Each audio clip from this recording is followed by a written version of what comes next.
Thank you, Your Excellencies, and ladies and gentlemen, friends.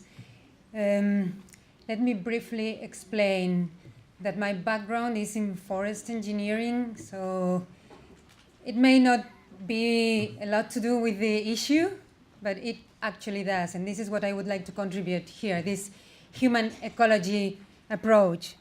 As you all know, the Universal Declaration of Human Rights was probably the biggest effort ever made to bring together people from so many different countries, cultures, religions, and agree on certain basic issues. And as you all know, they agree on the fact that the family is the natural and fundamental group unit of society. But let me highlight this word, natural, that they mention. What does that mean?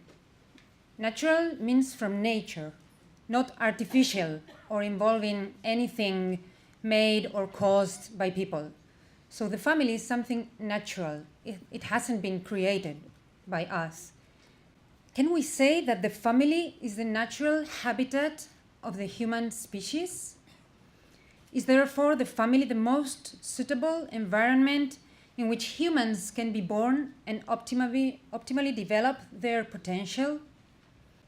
As I mentioned, I usually deal with environmental sciences and environmental management. And so the habitat is this environment occupied by a particular species in the ecosystem. And it is the space that meets the appropriate conditions so the species concerned can live and develop. But humans are not separated from the rest of nature. The book of nature is one and indivisible. So in addition to the irrational destruction of the natural environment, is the destruction of the human environment receiving the attention it deserves?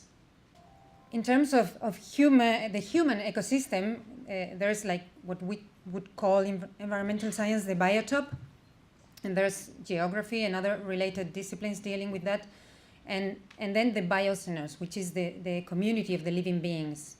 And the social sciences would deal with that from the human point of view. Let me bring here some of the results we had on a survey made by the Institute for Family Policy in Spain with an 800 sample interviews on the social functions of the family. The outcomes were the following. 3 out of 4 respondents consider the family as the most important institution of society.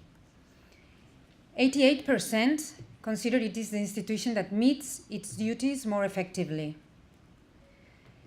According to 80%, the family was the most supportive institution in the opinion of respondents, followed distantly by NGOs. Almost 9 out of 10 respondents considered that it was the most effective institution to teach values. And almost all respondents, 95%, saw in the family the best basis for support in case of personal or emotional problems. More than 9 in 10 respondents saw the family as the best basis for support in the event of economic problems. And almost unanimously, 98% believed that the government should support the family. In a different survey in Mexico with a much bigger sample of 8,800 interviews, showed similar results. So the family was rated as the most trustworthy institution in society, as the main support when economic problems arise. 86% consider it was the main support of people with disabilities. And 84% consider it's the main support for caring for young children. 76% considered it the main source of emotional support for the love that is received.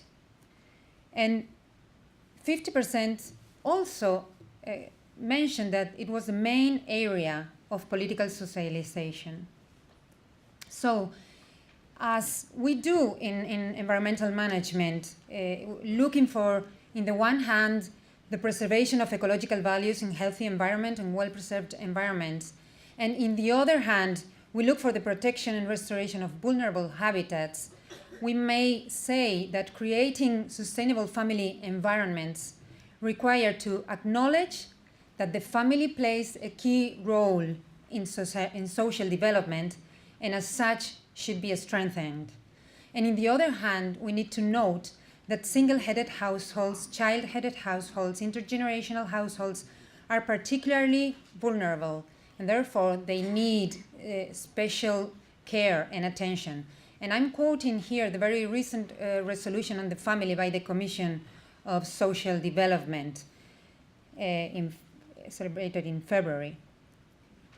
So echoing again this resolution, I would like to encourage governments to integrate a family perspective into national policy making, to encourage member states to develop appropriate policies to address family poverty, social exclusion, work-family balance, and intergenerational solidarity, and urge member states to give due consideration to advancing family policy development in the elaboration of the post-2015 development agenda.